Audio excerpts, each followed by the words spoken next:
السلام عليكم، ازيك يا صديقي؟ عامل ايه؟ يا رب تكون بخير ودايما في احسن حال. تخيل معايا يا صديقي انك طبيب شاب حديث التخرج، قضيت 7 سنين من عمرك في دراسة الطب، ما بين سنين الدراسة وسنين الامتياز، ما بتجمعش فيهم تقريبا غير فتات الخبز من التعلم، واخيرا وبعد طول انتظار جالك التكليف. مبروك، لقد تم تكليفكم بالعمل في وحدة كفر أبو بط على حدود دولة السودان الشقيقة. ما باليد حيل، خدت بعضك وطلعت على هناك. وفي إحدى ليالي الشتاء الهادئة الساعة 12 بالليل وانت قاعد بتشرب القهوة بتاعتك وبتسمع الأخت فيروز وهي بتقول رجعت الشتوية، وإذا بالليلة الشتوية تقلب صيفية بامتياز لما تبص على باب الوحدة وتلاقي داخل عليك من 10 ل 15 شخص كلهم طول بعرض، وداخلين عليك بجثة مفرفرة شبه هامدة، وبيحطوها قدامك وبيقولوا لك الحقنا يا دكتور، ده جات له جلطة على المخ وعايزينك تفوقه لنا.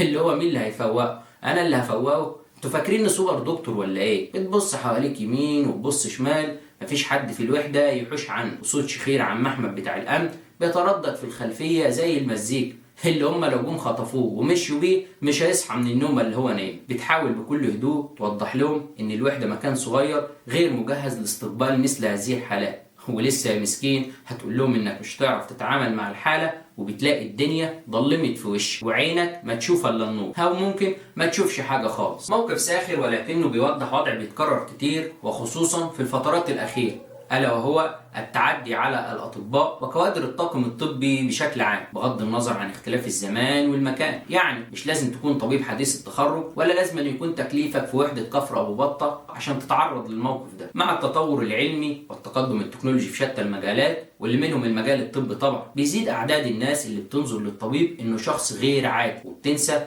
إن زيه زي أي حد من البشر، بيجتهد وبيتعب، بيصيب وبيخطئ، وبيفرقوا عن غيره وجود المعرفة الطبية اللي قضى سنين حياته يجمع فيه. وفي لحظات اليأس وفقدان الأمل والضعف النفسي لما بيكون في حد عزيز عليهم في حاجة للرعاية الطبية، بيبص للدكتور على إنه ساحر قادر على صنع المعجزات. هو إن كان الطب يا صديقي فعلا قادر على صنع المعجزات في بعض المواقف، إلا إنه بيقف عاجزا أمام مواقف أخرى. لحد هنا مفيش أي مشكلة، أي حد مننا في الموقف ده أو في موقف ضعف يبحث عن الأمل في عيون اللي حواليه، وأي حد في اللحظة دي بيتمنى فعلا إن الدكتور يكون ساحر قادر على صنع المعجزات وتحقيق المستحيل. ولكن بتحصل المشكلة لما بتصطدم هذه الآمال والتوقعات العالية بالحقيقة المر واللي ممكن يحصل بسبب أسباب كتيرة جدا. يعني ممكن تكون الحالة وصلت للمستشفى متأخر وبالتالي نسبة النجاة بتاعتها قل، أو وصلت في ميعادها ولكن أجلها جه بإن عمرها انتهى. ممكن تكون المستشفى غير مجهزة لاستقبال الحالات الخطيرة زي وحدة كفر أبو بطة، وكان لازم الحالة تتحول لمستشفى أكبر فيها تجهيزات أحدث وأحسن. وساعات تانية ما بيكونش متوفر الأدوات الطبية البسيطة للتعامل مع أبسط الحالات زي القطن والكحول والسرنجات وغيرها. ممكن الطبيب الموجود لحظة وصول الحالة يكون غير مؤهل للتعامل مع الحالات الخطيرة، في الحالة دي بيحتاج بعض الوقت عشان يطلب حضور طبيب متخصص. كثرة الحالات مع ترتيب الأولويات، يعني مش منطقي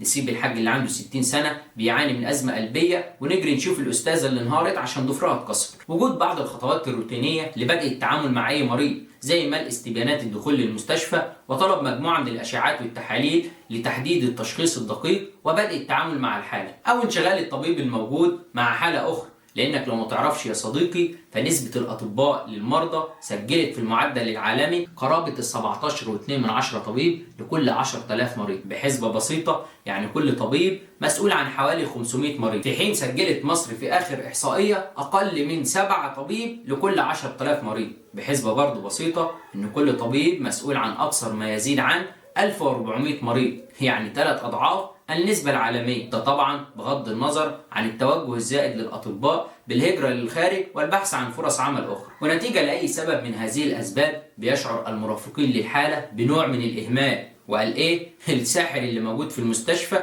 بيبخل عليهم بتعويذاته السحرية القادرة على شفاء أي مريض في الحال.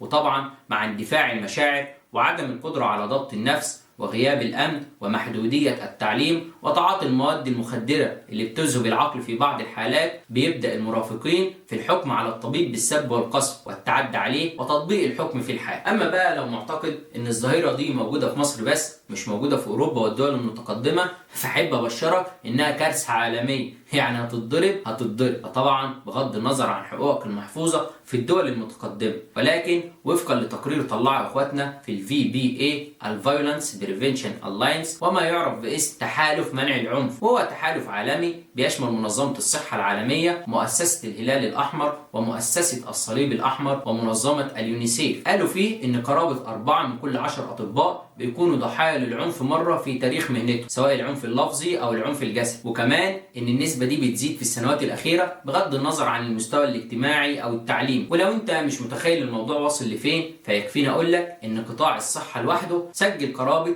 8 حوادث عنف خطيرة ما بين كل 10,000 عام، في حين سجلت القطاعات الأخرى المجتمعة أقل من حالتين لكل 10,000 عام. وده يوضح لك الكارثة اللي قطاع الصحة فيه. معظم الحوادث دي بتكون في اسم الطوارئ، وبتوصل في بعض الحالات لوقوع وفيات من صفوف الأمن والطواقم الطبية. أما بقى حبايبنا بتوع المساواة، فمن البديهي إن النسبة الأكبر اللي بتتعرض للضرب والإهانة بتكون من الأطباء الذكور. ومن موقفي هذا أطالب بالمساواة مع كل فيمينست مصدعانة بالحرية والسترونج اندبندنت، وإن طالما كده هيكون في ضرب، فما تفرقوش مين اللي هيتضرب. في النهاية حابب أقول إن الموضوع مش متوقف عند كون موقف وبيتكرر كل فترة، وإنما هي ظاهرة كارثية يجب الحد منها، لأنها بتكون فكرة عامة عند الأجيال الناشئة من الأطباء، وبتخليهم متحفزين أكتر تجاه المجتمع والأشخاص، وبمرور الوقت بيكونوا مستعدين للتعامل مع الموقف بالمثل، وبمرور الوقت أكتر بيبدأوا يبحثوا عن بدائل أكثر كرامة، سواء من خلال العيادات الخاصة أو تغيير مهنة الطب أو السفر للخارج. ودي كارثة كبيرة